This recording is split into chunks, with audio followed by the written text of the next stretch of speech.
and an executive order to hold China accountable for its oppressive actions against the people of Hong Kong. The Hong Kong Autonomy Act, which I signed this afternoon, passed unanimously through Congress. This law gives my administration powerful new tools to hold responsible the individuals and the entities involved in extinguishing Hong Kong's freedom. We've all watched what happened. Not a good situation. Their freedom's been taken away, their rights have been taken away, and with it goes Hong Kong, in my opinion, because it will no longer be able to compete with free markets. A lot of people will be leaving Hong Kong, I suspect. And we're going to do a lot more business because of it, because we just lost one competitor. It's the way it is. We lost a very, very serious competitor that we incentivized to take a lot of business and do well.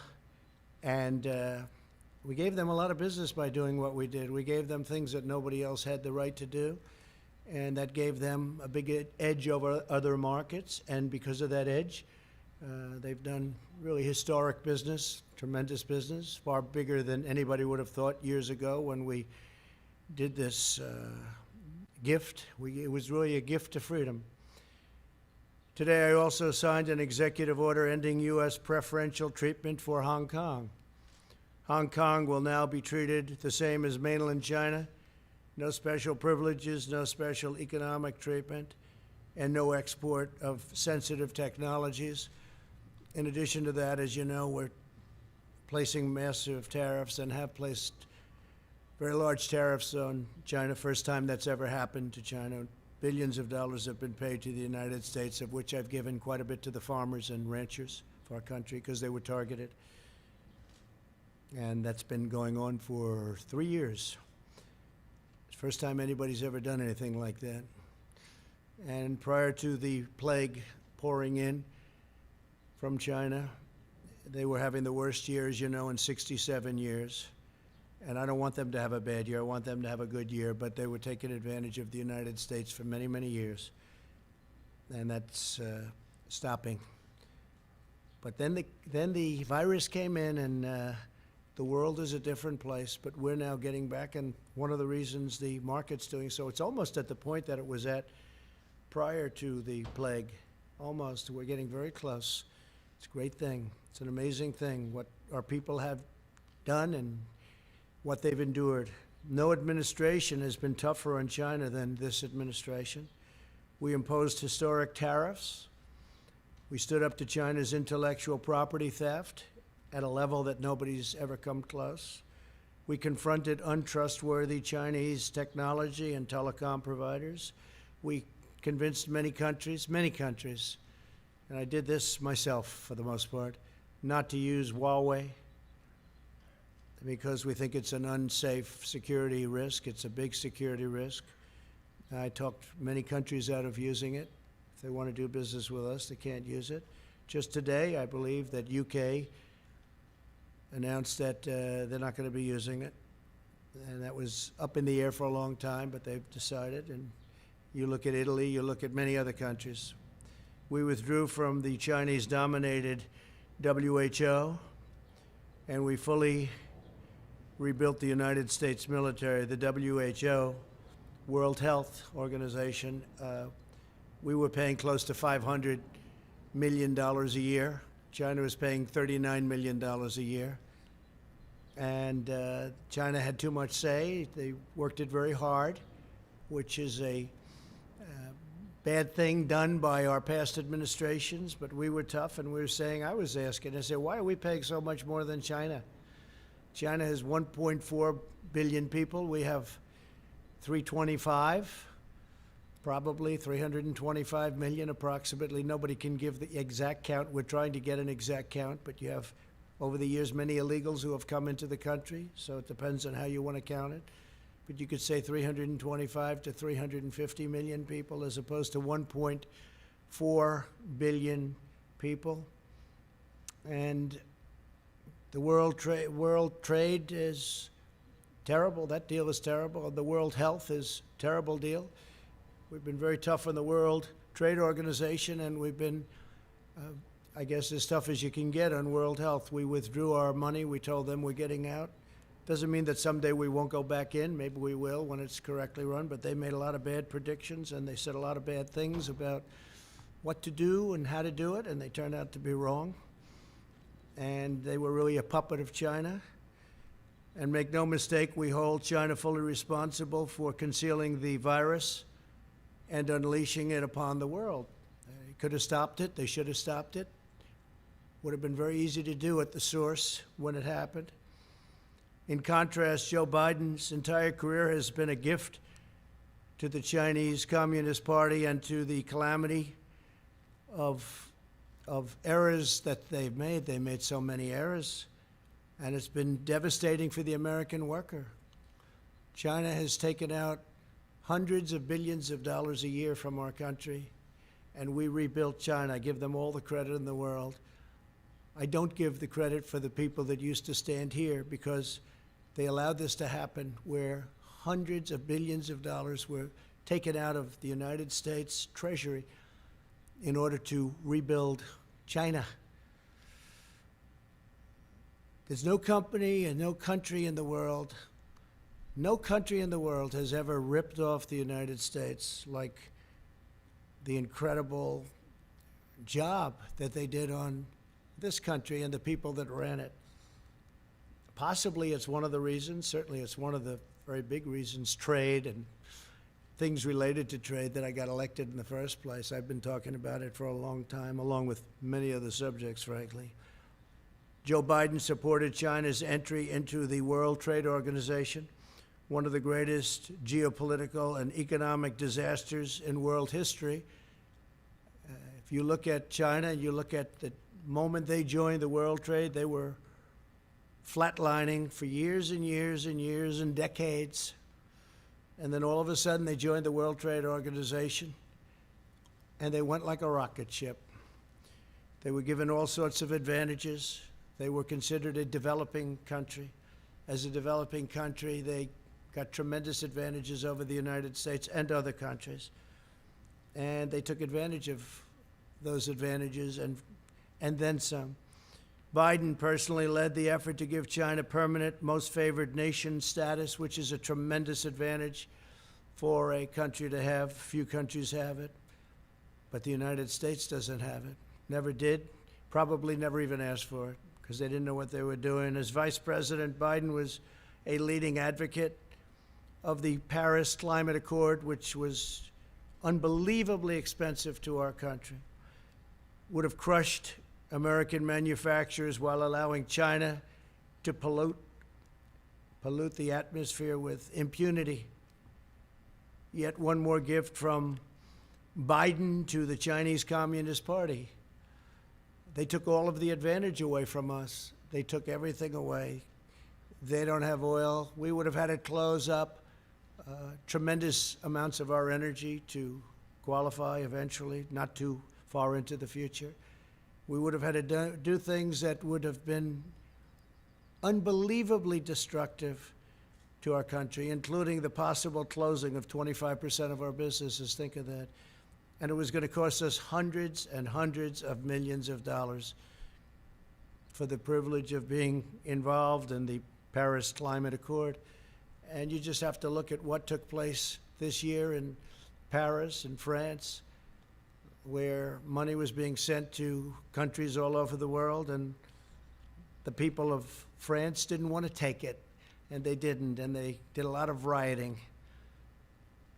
They had their taxes raised. We would have had to raise our taxes, and it was a disaster. I've been given a lot of credit for what I did there. It took a certain amount of courage, I guess, because it sounds so nice, the Paris Climate Accord, but it wasn't good for us at all. America lost nearly 10,000 factories while Joe Biden was vice president. Think of that, 10,000 factories. He wrote something today, and he made a statement today that I wrote down, pretty accurate. So Biden was here for 47 years, 8 years, the last 8 years, not long ago, as vice president, he said, 1 in 5 miles of our highways are still in poor condition. Well, we're doing a good job on highways, but why didn't he fix them 3 years ago? Why didn't he fix them? Tens of thousands of bridges are in disrepair and on the verge of collapse. Well, it's probably not a right number, but we have bridges that should have been fixed. Why didn't he fix them? He was there for 8 years with President Obama. Why didn't they fix them? Tens of thousands of bridges. This is what he wrote. High-speed broadband. We want high-speed broadband. Well, why didn't he get it? 3 years ago is not a long time. And he didn't do any of the things, but now he says he's going to be president. And as president, he's going to do all the things that he didn't do. He never did anything except make very bad decisions, especially on foreign policy. So Joe Biden and President Obama freely allowed China to pillage our factories, plunder our communities, and steal our most precious secrets. And I've stopped it largely, but I've stopped it. And it wasn't easy, because you talk about a certain power of the telephone and the calls, where they would call and say, no, we don't want to do that. And other countries would call on behalf of China, but I did it. I did what has to be done. And you just take a look at what's gone on, and take a look at at the numbers where they devalued their currency in order to pay the tariffs. Now the Democrat Party is calling for defunding of our military. Think of that, defunding. They want to defund our military when China is building a massive military. They're building a massive military, and Biden wants to defund our military. And the world needs American strength right now more than ever, and we've got it. We've got now, soon, as all this equipment comes in, all made in the USA, we've got the newest, most incredible weapons anywhere in the world. We have the best tanks, the best ships, the best missiles, rockets.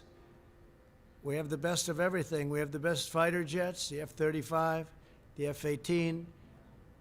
All of these assets are being built. Tankers, incredible tankers, bombers. Hope we don't have to use them. But we have the most incredible military. When I came in, the military was totally depleted. It was at a level that was just absolutely incredible. You know the statements. I made the statements before. I told you what generals told me about our military. And I'll make them again. If somebody needs them, we'll give them to you. Very well documented. As vice president, Biden opposed tariffs, and he was standing up for China. He didn't want to do anything to disrupt the relationship with China, even though China was taking us to the cleaners. He opposed my very strict travel ban on Chinese nationals to stop the spread of the China virus. He was totally against it. Xenophobic, he called me. Xenophobic. A month later, he admitted I was right. We would have had thousands of people additionally die if we let people come in from heavily infected China. But we stopped it. We did a travel ban in January. Nancy Pelosi was dancing in the streets of Chinatown in San Francisco a month later, and even later than that. And others too. They all thought what I did was a terrible mistake. We would have lost, in fact, Dr. Fauci said he would have lost thousands of additional people if President Trump had to do that. And I was a crowd of one, because even experts didn't want to do it. They thought it was a mistake. And then I did Europe when I started seeing what was going on in Italy and Spain and France and other countries in Europe. I did a ban on people coming in from Europe. That would have been disastrous for our country also. And we saved tens of thousands of lives, but we actually saved millions of lives by closing up. We saved millions, potentially millions of lives. Could be a number that we're actually working on, but it could be 2 to 3 million lives. So we're at 135,000, which is terrible. One is too much. But we would have had millions of people dead from this curse that came at us. But we did what we had to do, and now we'll put out the flames as it happens. We have to get the schools open. We have to get everything open. A lot of people don't want to do that for political reasons, not for other reasons. But if we had listened to Joe Biden, hundreds of thousands of additional lives would have been lost. And if you look at the job he did on swine flu, I looked at a poll. They have polls on everything nowadays. And they got very bad marks on the job they did on the swine flu. H1N1. He calls it N1H1. H1N1. Got very poor marks from Gallup on the job they did on swine flu. And they stopped very early on testing. They totally stopped it. They just said stop. And frankly, if we didn't test, you wouldn't have all the headlines because we're showing cases. And we have just about the lowest mortality rate. But if we didn't do testing, instead of testing over 40 million people, if we did half the testing, we'd have half the cases. If we did another, you cut that in half, we'd have yet again half of that. But the headlines are always testing. Now, the testing is a good thing, but at the same time, it's fodder for the fake news to report cases. So we're doing 40 million plus, going to be very close to 45 million people. And when I turn on the news, I see cases, cases, cases. They don't talk about deaths being cut down to a level that actually tenfold they use. I got that from one of the very respected media outlets, tenfold, cut tenfold deaths, but they don't talk about that. They talk about cases, and the cases are created because of the fact that we do tremendous testing. We have the best testing in the world. We now make ventilators for the world. We had very few ventilators. There wasn't one person in any hospital anywhere in this country that needed a ventilator that didn't get it. And that was because we mobilized to a level, using the Purchasing Act in some cases, we mobilized to a level that nobody thought possible. Nothing's happened like that since World War II. Our task force has done a great job. Mike Pence works so hard, it gets so little credit. Sad to see that, actually. But he works so hard, gets so little credit. The governors would tell us, we'd be on the phone with 50 different governors. They'd all tell us what a great job, great job. And then they'll go to the media and say, well, they didn't do such a good job. Well, we did a great job. We made a lot of governors look fantastic. We did in New York. What we did in New York was one of the most incredible things. 2,800 bed in Javits Center, but the governor used very few of them, unfortunately. Then we moved in our great hospital ship, one of our two great. We moved one also to Los Angeles.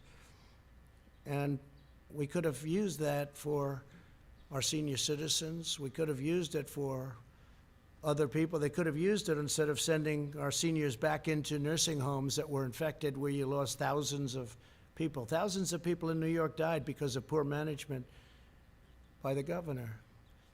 And it's a very sad thing to see, and very sad to watch, and very sad to look at those statistics. But we have an incredible Javits Center that we built with thousands of beds. I think it was 2,800, all ready to go. And they could have sent people there, or they could have sent senior citizens there instead of sending them into the nursing homes. And after all of that work and getting it done, the Army Corps of Engineers, I mean, the job they did was incredible. They built it in a matter of days. When it was all completed, FEMA, everybody was there, doctors. We ended up getting doctors. They said, we can't man it. I said, so we'll man it and woman it. And that's what we did. We brought in doctors, nurses, everything. We're all set. We said, where are the people? They didn't send the people. Very few people came in. They could have sent them into the Javits Center. They could have sent them to the hospital ship, which was virtually unused, but we were there. By contrast, my administration acted very early to ban travel from China, from Europe, saving all of these lives. Incredible. And I want everyone to know, I want every citizen to know that we're using the full power of the federal government to fight the China virus and to keep our people safe. Through Operation Warp Speed, we will deliver a vaccine in record-breaking time. We're doing very well on the vaccines. We have many, many different vaccines being studied right now, many of which are looking really good. And we're ready to distribute the vaccine when we get it. We're all set. Taking a risk, an economic risk of preparing for delivery because we feel very certain it's going to be there. But logistically, we have our military ready to go. We have generals that's all they do is distribute things, and they're going to be distributing hopefully a vaccine or a therapeutic, and it's coming out really well. And I think you're going to have some good news very, very quickly having to do with the vaccines. We're also working with many other countries on the vaccine. Many countries are working with us. We're unleashing our nation's scientific genius to kill the virus. Joe Biden didn't just side with China on the virus. He did. He called me, again, xenophobic. That's what he said. You all heard it many times. He described the rise of China as, quote, a very positive development. Not a positive development. Not for us, it's not. He said that the idea that China is our competition is really bizarre. He's really bizarre. He said, China's not a problem. No. Nobody's ripped us off more than China over the last 25, 30 years. Nobody close. And he says, China's not a problem. Now he takes it all back now. Now he wants to be Mr. Tough Guy. But for years, 47 years, he never came out against China, never said anything bad, just the opposite. His son walked out with $1.5 billion of money to invest, where he'll make hundreds of thousands of dollars, maybe millions of dollars a year. Walked out with $1.5 billion. I asked one of the biggest people on Wall Street, maybe the biggest, is that possible? He said no. He's never seen it. They don't do that. But Hunter, where's Hunter? Where is Hunter, by the way? Hunter Biden walked out with $1.5 billion. In Ukraine, he got $83,000 a month and I guess an upfront payment of $3 million.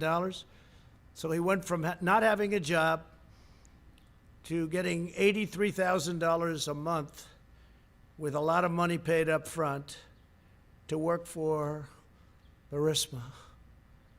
And you all know about Burisma. But nothing happens, nobody cares. And he was unemployed, as you know. He was unfortunately forced to leave the military. He was forced to leave. Didn't have a job, and all of a sudden he's making a fortune. But nobody talks about that. Indeed, Biden expressed more fawning praise about China on an ordinary day than about America. On the 4th of July, the last Independence Day, Biden attacked the United States and said, we had, quote, never lived up to the ideals of our fathers, our forefathers, or our founding fathers, those founding ideals, and yet he enthusiastically stated that China is a great nation and we should hope for its continued expansion.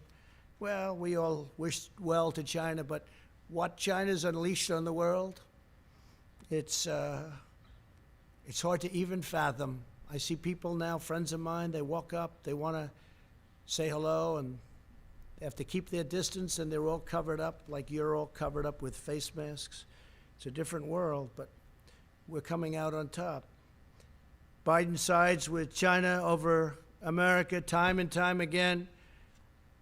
And he said on the 4th of July, American history is no fairy tale, and yet blindly celebrates China, saying few nations in history have come so far, so fast. He's so proud of them. He's so proud of them. Now Joe Biden is pushing a platform that would demolish the U.S. economy, totally demolish it. So we built the greatest economy in the history of our country, greatest in the history of the world. That was a few months ago. Best unemployment numbers ever. Best for African American, Asian American, Hispanic American. Best for women, best for everybody. Best for young people that didn't have a high school diploma, didn't have a college diploma. They had a diploma, they were really in good shape. We built the greatest ever, stock market highest ever in history. We had 143 days of all-time stock market highs in just less than 3.5 years. And we had to close it down because we did the right thing by doing that. As I said, we saved millions of lives. But China was saying, this is incredible what's going on. China was for the first time respecting the United States. And now they want to do something that's much different, Joe Biden. So I've watched this, and I've watched it with great interest. We're building our economy again. I guess the stock market went up almost 500 points today, or something thereabouts. You'll check, but it was up a lot when I left.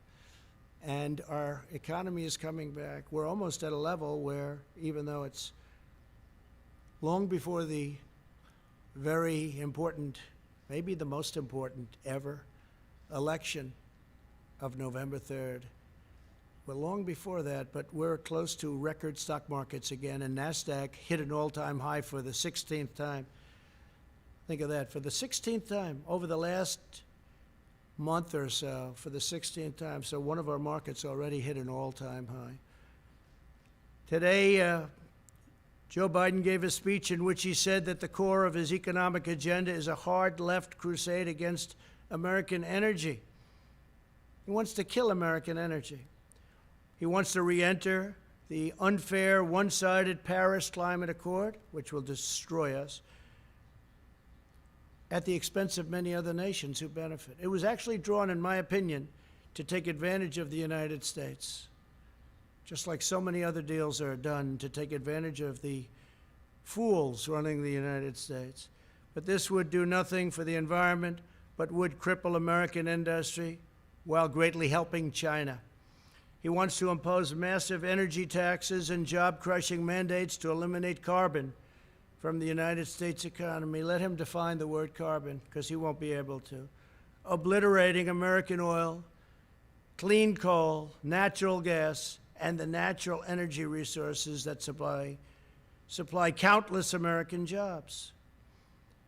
Joe Biden put AOC, a young woman, not talented in many ways, in charge of his energy plan and the environment, essentially. Her and Bernie Sanders, who ran a lot of times for president, never made it. Good base, but that's about it. In other words, he wants to impose the Green New Deal on our country. When I first saw the Green New Deal, I thought it was a joke. I said, this will never go anywhere. Now they're trying to impose it. This will destroy our country and make us non-competitive with other countries. Don't forget, we're in competition with China and with many other countries throughout the world. We're in tremendous economic competition, including Europe, which has never treated us well. The European Union was formed in order to take advantage of the United States. They formed, and they take advantage of the United States. And I know that. They know I know that. But other presidents had no idea. Last week, Joe Biden released his unity platform, developed with socialist Bernie Sanders, describing what he would do if elected president. The Biden-Sanders agenda is the most extreme platform of any major party nominee, by far, in American history. I think it's worse than actually Bernie's platform. It's gone so far right. And he's doing that because he's begging for that vote. But one of the things I just asked my people to do is just draw up for me, just quickly, some of the things that we've been hearing about over the last couple of weeks. And these are actual key elements of the Biden-Sanders unity platform. Abolish immigration detention. No more detention. You come in here illegally, no more detention. Stop all deportations. So if we get a MS-13 gang member, which we've taken out of our country by the thousands, brought them back to Honduras, Guatemala, can't do that anymore. El Salvador. Can't do that anymore. Stop all deportations. In other words, we'll take all of these people, many of whom are in prison for rape, murder, lots of other things. End prosecution of illegal border crossers. Oh, okay, they come in illegally and we have to stop the whole process. Support the deadly sanctuary cities where many of these people are protected better than the American citizen is protected. Incentivize illegal alien child smuggling. Give it an incentive, because if you look at what they're saying, that's exactly what they do. Incentivize illegal alien child smuggling. They're incentivized by what this plan calls for. Expand asylum for all new illegal aliens. How about that one? All new illegal aliens. Expand asylum. Cancel all asylum cooperation agreements in the Western Hemisphere. Well, we have agreements with Honduras, Guatemala, with El Salvador. We have great agreements where when Biden and Obama used to bring killers out, they would say, don't bring them back to our country. We don't want them. Well, we have to. We don't want them. They wouldn't take them. Now with us, they take them. Someday I'll tell you why. Someday I'll tell you why. But they take them, and they take them very gladly. They used to bring them out, and they wouldn't even let the airplanes land if they brought them back by airplanes. They wouldn't let the buses into their country. They said, we don't want them. I said, no, but they entered our country illegally, and they're murderers, they're killers in some cases. And they said, nope, we don't want them. They'd turn the bus around, they'd turn the plane around, then they'd land in the United States, and who knows what happened to them. But it wasn't good. Taxpayer-funded lawyers will be given to all illegal aliens. So we're going to pay now for the lawyers' lobby, and we're going to give all illegal aliens taxpayer-funded lawyers. How does that sound? Pretty good? In other words, come in here illegally, we're going to give you free legal advice. We'll take you up to the Supreme Court as much as possible. Abolish immigration enforcement against illegal workers. Think of that. Abolish immigration enforcement. They're going to abolish immigration enforcement. Well, basically, as you know, what they're going to do is they're going to rip down the wall. They're taking it down. They want to take down the wall, which we fought hard for. We're up to 259 miles right now of great, powerful wall that's really working, because if you look at the numbers, in addition to the fact that Mexico, for various reasons, has 27,000 soldiers on our southern border to keep people out of our country. And I appreciate it. We had a great meeting last week with the president of Mexico, a great guy, friend of mine, become a friend of mine. A lot of people thought that couldn't happen because we're very opposite in terms of our views, maybe even in terms of our temperament, but he's a great guy and he's a friend of mine, and they've been terrific. Mexico has been terrific. 27,000 soldiers on our border, Mexican soldiers, and we have great, great numbers. We get rid of so many different things. Catch and release is gone. So many different things have taken place. We used to catch them, take their name, and release them into our country. We don't do that anymore. We now release them back where they came from. Sometimes we'll bring them back to their country. Grant work permits for illegal aliens. So if you come in illegally, you get a work permit. People that live here don't get work permits, in many cases. Provide taxpayer subsidies and welfare for illegal aliens and new immigrants. So we want to provide taxpayer subsidies and welfare for people that come into our country illegally, illegal immigrants. They want government health care for all illegal aliens. This is part of their plan. I'm not making this up. This is all down in their plan from last week. And this is good compared to what I heard today. Federal student aid and free community college for illegal aliens. What do you think about that? Federal student aid and free community college. We're going to have every person in the world pouring into our country from all over the world. And by the way, the wall was so timely because it stopped people coming in from heavily infected areas of Mexico. If we had that, we would be in trouble like you wouldn't believe. You wouldn't believe. And remember, cases is different than deaths. And cases we give you because our testing is the best in the world. And by the way, by far the most. 45 million. Find out which country tested 45 million people. If China, if Russia, if India tested 45 million people, or if they did tests like we did, check out how many cases they'd have. But it's still, we've done a great job, get no credit for it, and I don't want the credit. I want the people that have done this great job, the people that have done such an incredible job on building the ventilators and doing the testing and building a testing platform that's been amazing. We have many platforms. Many companies have come up with different forms of tests. When we started, there was no such thing. Sign new immigrants up for welfare immediately. This is Joe Biden. So they walk off and they come in and they put a foot into our land, and we sign up new immigrants up for welfare. We sign them up immediately.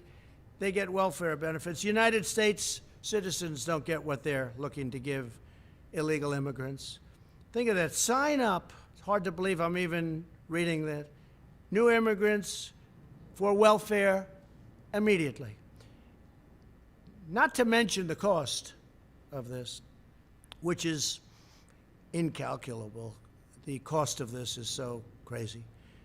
End requirement for immigrant self-sufficiency and maximize their welfare. Now, this is us writing this. Who's not coming to the United States? Every person from South America is going to pour in. Every person from other countries, they're going to be pouring in. End requirement, think of that, for immigrant self-sufficiency. And remember to maximize welfare. So we're giving a maximum.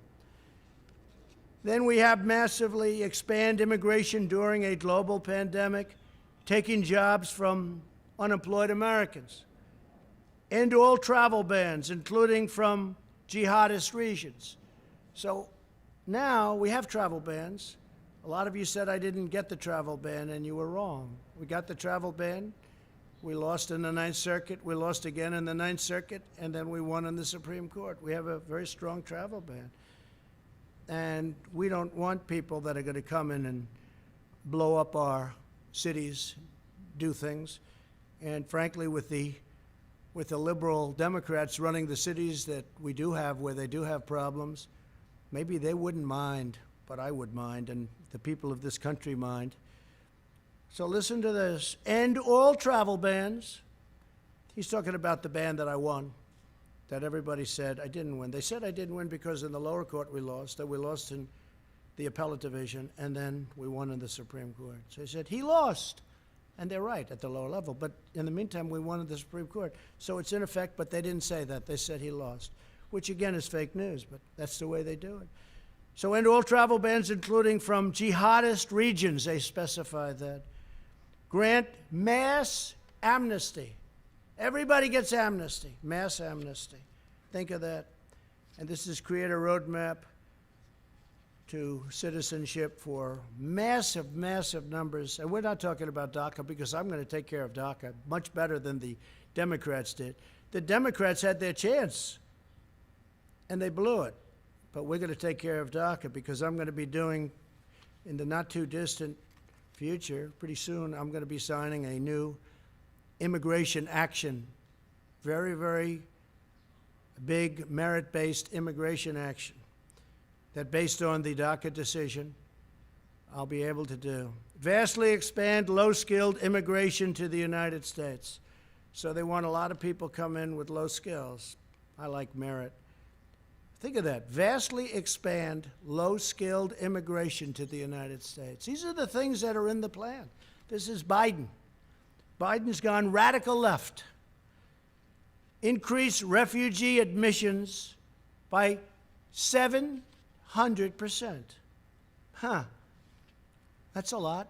By 700%. Nobody's ever heard of such a thing. Increase refugee admissions by 700%.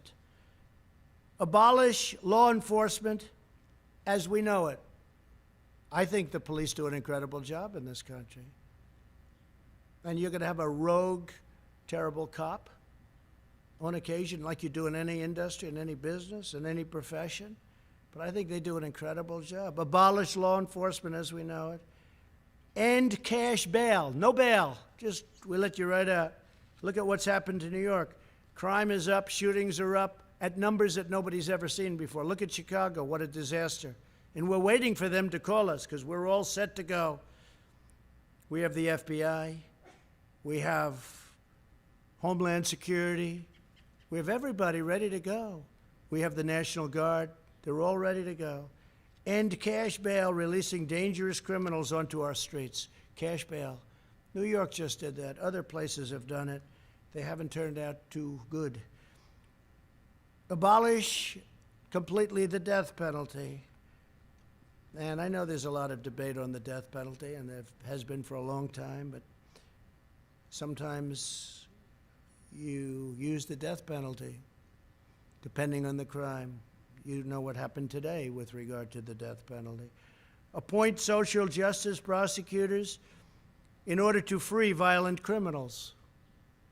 So they want to appoint social justice prosecutors to free violent criminals, end mandatory minimums, and that's by empowering judges to determine appropriate sentences, by fighting to repeal mandatory minimums at the federal level and give states incentives to repeal their mandatory minimums. We could go on for days. Incentivize prison closure. So they want to close our prisons. They now want to abolish our police departments. They want to abolish our prisons, I guess. Incentivize jail and prison closures as populations decline. Ensure the resources saved are invested directly into those communities. So they want to close them rather than have them for some very bad people, people that are not going to behave when they get out. You see that in New York. They allowed a lot of criminals out, and those criminals are causing havoc. And then they got rid of their incredible and legendary crime squad. And bad things are happening in New York. Bad things are happening. I love New York. I hate to see what's going on. End solitary confinement. Free federal housing for former inmates. So federal housing now can go to inmates, former inmates. Rejoin Paris Climate Accord and seek an even higher level of restrictions. Oh, I didn't notice that. Oh, I see. So they want to rejoin the Paris Climate Accord, and they want to seek an even higher level of restriction. In other words, make it worse than it was. Mandate net zero carbon emissions for homes, offices, and all new buildings by 2030. That basically means no windows, no nothing. It's very hard to do. I tell people when they want to go into some of these buildings, how are your eyes? Because they won't be good in 5 years. And I hope you don't mind cold office space in the winter and warm office space in the summer, because your air conditioning is not the same as the good old days. Mandate zero carbon emissions from power plants by 2035. Zero. We're talking about zero. Nothing can go in the air. Mandate net zero carbon emissions by 2050. And I believe he's changing that. He's bringing it down. He wants no petroleum product. He wants no oil or gas. I don't think Texas is going to do too well. They're going to get rid of about 7 million jobs if you go by the Biden plan. I don't think that Oklahoma, North Dakota, Pennsylvania, you're going to be too happy with that, and many other states, Ohio. Mandate all 500,000 school buses and all 3 million government vehicles be changed to zero-emission vehicles within 5 years. I've heard of worse than that. Install 500,000 taxpayer-funded charging stations nationwide. Here's a bad one, really bad one. End school choice. There is nothing that the African-American community wants more than school choice. And mothers and fathers are going to be very happy to see him be defeated just on that alone. End school choice. So Joe Biden wants to end school choice. End tax credit scholarships serving disadvantaged students in 26 states. Oppose 14 million Americans with education savings accounts. And get rid of school choice, having to do with school choice. Eliminate school choice in Washington, D.C. You know what they've done in Washington. They have some incredible example right here. Example. I know of one example. I think they have a number of them, but one is incredible. Abolish all charter schools. Charter schools are doing great. Ban funding for charter schools in poor neighborhoods. We don't want charter schools in poor neighborhoods. Well, that's not fair. Abolish educational standards. Abolish in the suburbs. You're going to abolish the suburbs with this. Enforce Obama-Biden's radical AFFH. That's the AFFH regulation that threatens to strip localities of federal affordable housing funds unless they change their zoning laws to fit the federal government's demands. So what you have, I mean, I've been watching this for years in Westchester, coming from New York. They want low-income housing built in a neighborhood. Well, I'm ending that rule. I'm taking it out. So I spoke with Ben Carson the other day. We're going to be taking it out. I've watched that whole thing go, and now they want to make it twice as bad in the suburbs. In the suburbs. Mothers aren't happy about that. Fathers aren't happy about that. They worked hard to buy a house, and now they're going to watch the housing values drop like a rock, and that has happened. Drop like a rock. So we're not going to do that. We're going to do the exact opposite.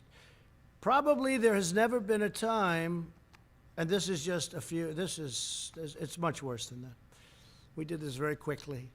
It's probably never been a time when candidates are so different. We want law and order. They don't want law and order.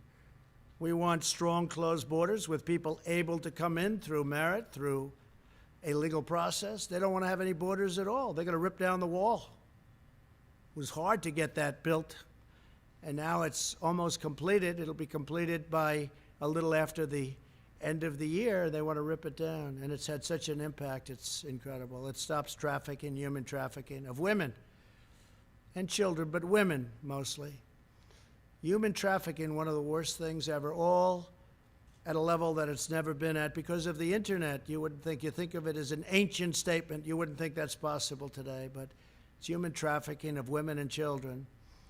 And they want to let that continue. The wall has stopped it so much because they will go over to a section where there aren't people, not an entry point, and they'll make a left into the United States.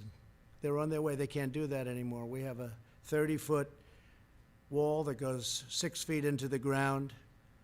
It stops a lot of the tunneling because they're pretty good at tunnels. But we watch the tunnels, and we have equipment for that. But you can't make a left anymore and come into the United States loaded up with human traffic. So they want to take down the wall. They want to have open borders. Think of open borders today, though, with the pandemic. I mean, the timing is sort of interesting, but with the pandemic. So there's never been a time when two candidates were so different. I mean, I've seen races where it's like the same exact platforms. I'm even talking about essentially Democrat, Republican. There's not that much difference. There's a little difference, but there's not much. You choose one because you like the way they look, you like the way they sound, you like the way they talk, you like something about one and you don't like the other. But there's, there's never been a difference. Here's one of the greatest differences. This is without question the single biggest difference if you want law and order. For instance, I enacted recently when I saw all that was going on with federal monuments. We don't have the right to do states, although we're trying to find it. But with the monuments where they wanted to rip down Andrew Jackson, they wanted to rip down George Washington, they were actually heading over to the Jefferson Memorial, if you can believe that. But this has been going on, and I found an act that we've used, and we have many, many people in jail right now. Many, many people in jail all over the country because they tried to destroy, or in some cases got it down, a federal statue or monument. We haven't had anybody making a move since I enacted this. I signed an executive order a couple of weeks ago, and it says very simply, 10 years in jail. You do it, 10 years in jail. The amazing part is we were able to catch everybody because thanks to all of you on television, we appreciate it. But we have their pictures. We have the man standing on Andrew Jackson's horse. We have the man standing by General George Washington. We have everybody standing, they were going to go for the Emancipation Proclamation, Abraham Lincoln, standing with a young man who was being freed. And we said, we're going to do something. We can't let this happen. Now, it could be removed at some point. You go through a process, a legal process, go through Congress, whatever. I understand that. At the same time, some people like these statues and monuments, but it can be removed, but you have to go through a legal process. So they were going to have 20 to 25,000 people that night. Nobody showed up. Nobody. You know that because you were disappointed to see that. The next night, I believe 22 people showed up. They said, we're going to make it Friday night instead. And 22 people showed up. 4 were actually arrested because we have pictures of them knocking down other statues. So they're in jail now. So there has never been an election where we've had this kind of difference. We want strong borders. Without borders, you've heard me say it 1,000 times, without borders, you don't have a country. They don't want to have borders, they want to have open borders. It's radical left, and it'll destroy our country. 20 years ago, Venezuela was a very rich country, one of the richest anywhere. Per capita, one of the richest, tremendous oil reserves. Now they don't have water, they don't have food, they don't have medicine. We do everything we can to take care of the people, but they have nothing. And that's exactly the ideology that you have going over here. If I wasn't there to stop it, if I wasn't here to say, no way, that's not going to happen, we'd be in some mess. We'd be in some mess. And Pelosi and Schumer and Bernie and Joe, they'll never stop it.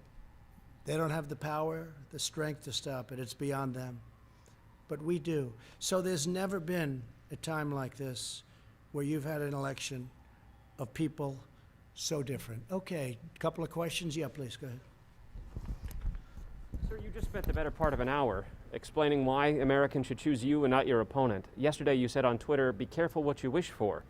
I guess the question is, do you see yourself as the underdog in this race? Do you see yourself losing in the fall? No, I don't. I think we have really good poll numbers. They're not suppression polls, they're real polls.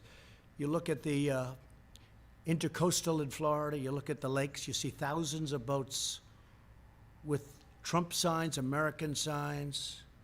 You've got the Trump-Pence sign all over. You look at what's going on, you look at bikers for miles and miles riding up highways proudly with their signs. Look, we won a race where it was the same thing, 2016. We had polls that were fake. They turned out to be fake. Not all, a couple of them got it right. 3 of them, to be exact, 3 of them. One of them was unsuspecting, but they got it right. They were very proud of it. But we had in 2016 something even more so, but we got in, and we had 306 to, I guess, 223, which was a tremendous margin of difference. You remember they all said he cannot get to 270. I went to Maine a number of times where we just freed up lobster fishing and fishing. They took away 5,000 square miles from Maine. I just opened it up, and I just got rid of tariffs in China, and we're working on European Union, which charge our fishermen tariffs. And I said, you're not going to do that. So we freed it up for Maine. But if you take a look, we went up there recently. There were crowds, thousands of people lined up going over to a factory where we were opening up for. We're making swabs, a beautiful big new factory making swabs. I think that the enthusiasm now is greater, and maybe far greater than it was in 2016. I think a lot of people don't want to talk about it. I think they're not going to say, hey, I'm for Trump, I'm for Trump. They don't want to go through the process. And I fully understand that because the process is not fair. The media doesn't treat us fairly. They never have, and perhaps they never will. But maybe they will when we turn this around for a second time, and it's going to happen very quickly. When we turn it around for a second time, maybe they will. I think we're doing very well in the polls, and I think you have a silent majority, the likes of which this country has never seen before. This is a very important election. We've done a great job. We had to turn it off, as I said, turn it off, and now we've started it again. As you know, they announced 2 weeks ago record job numbers, almost 5 million people. And that beat the last month, which was also a record, 2.8 million people. Nobody's ever done what we've done, and now we're doing it twice. And I think by Election Day, you're going to see some incredible numbers. The third quarter is going to be really good. Fourth quarter is going to be great, but next year is going to be one of the best economic years. So hopefully I'll be able to be the president where we say, look at the great job I did. At this point. I think great. I think we have a great chance. I think we're going to have a lot of people show up. I'm very worried about mail-in voting because I think it's subject to tremendous fraud and being rigged. You see that Paterson, New Jersey, where I believe it was 20% of the vote was fraudulent. It was all sorts of things happened. I understand a mailman was recently indicted someplace for playing games with the mail-in ballots. You'll have tremendous fraud if you do these mail-in ballots. Now, absentee ballots are okay, because absentee ballots, you have to get applications, you have to go through a process. If I'm here and I vote in Florida, you get an absentee ballot, but you have to go through a process. Absentee ballots are great. But mail-in voting, where a governor mails millions of ballots to people all over the state, California, millions and millions of ballots as an example, and then they come back, they don't come back, who got them? Did you forget to send them to a Republican area or a Democrat area, I guess you could say? But if you take a look at all of the unbelievable fraud that's been involved with mail-in voting over the last even short period of while, but look at Paterson, New Jersey. It was a massive error and a massive miscalculation, and there was incredible fraud.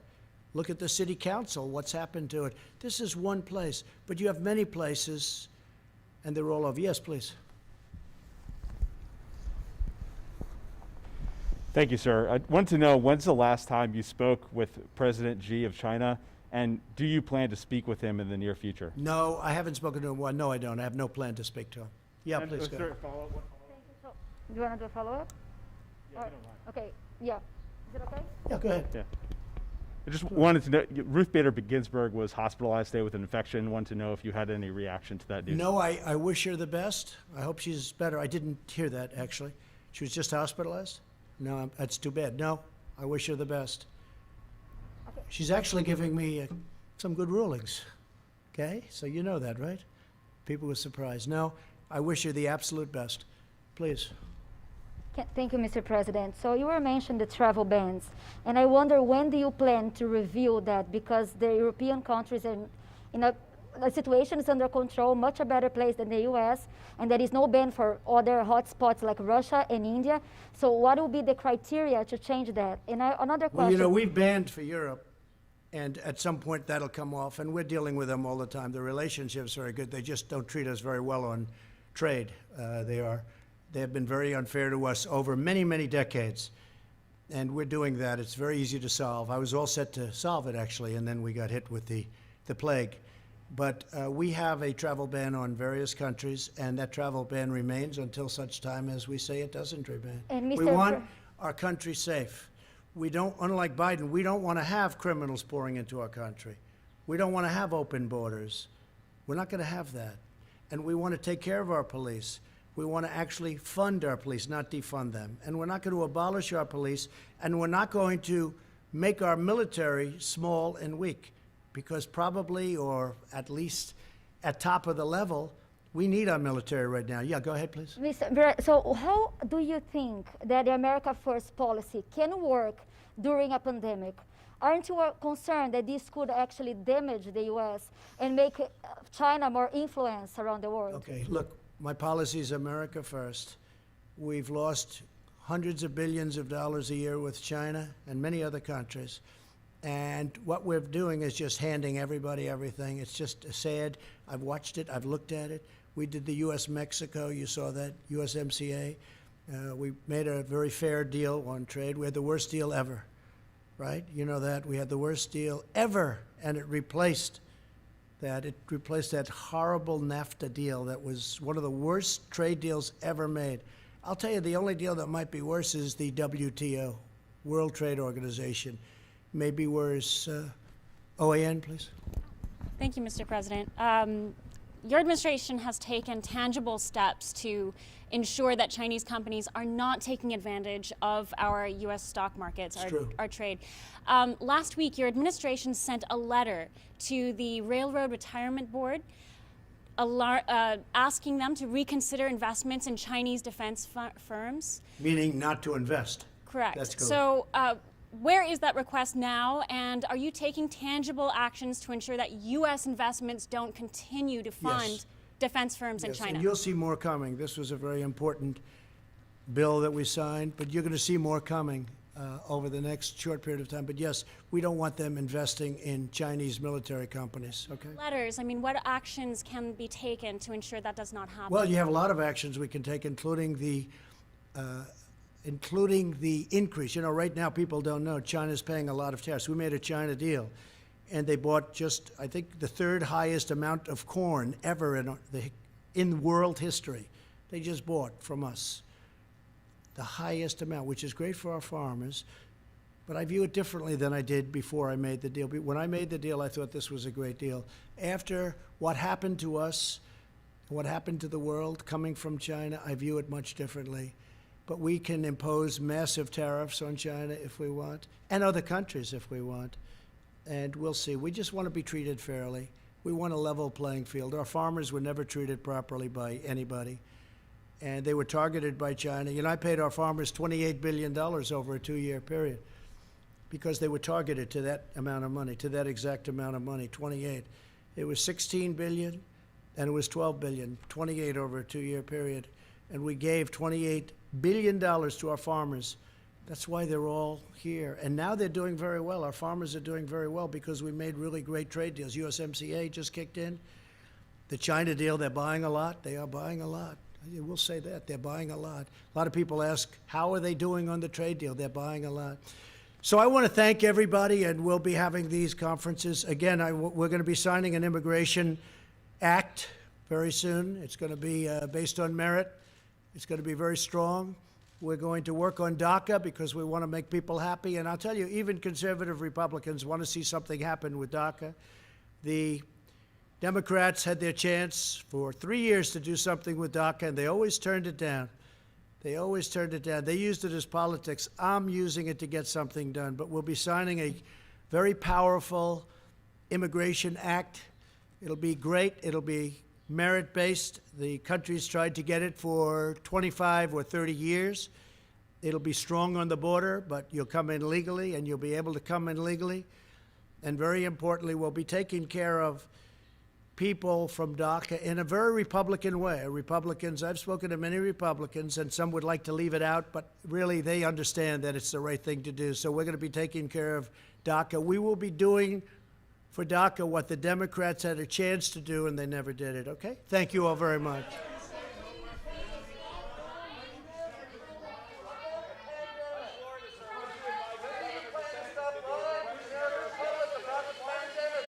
And that was President Trump giving a news conference in the Rose Garden.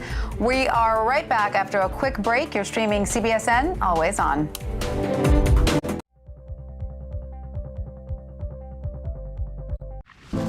In 60 years, we went from about 100,000 factory workers to probably about 7,000.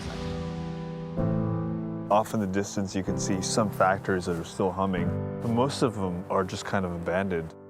The restaurant industry right now is one of the largest and fastest growing industries in America. And yet it continues to be the absolute lowest paying employer in the United States. Barely anybody's making enough to live. You're donating plasma to get by. It's literally a slave wage. I don't remember growing up like this. My mom didn't have to go to food banks. It's pretty sad. Biggest names in politics. Whoa, that's news. Do we have the capacity to deal with what is coming? Face the questions you want answered. Are you looking at a bailout? Can you walk the American people through what happens next? Are you saying you did not ever hear of such a deal? Do you need to level with the American people? Face the Nation with Margaret Brennan. These are hard, tiring, taxing jobs, even before coronavirus came. This is my Clorox wipes, my Lysol. I have no idea what I'm walking into. I don't know if the customers are carriers. I feel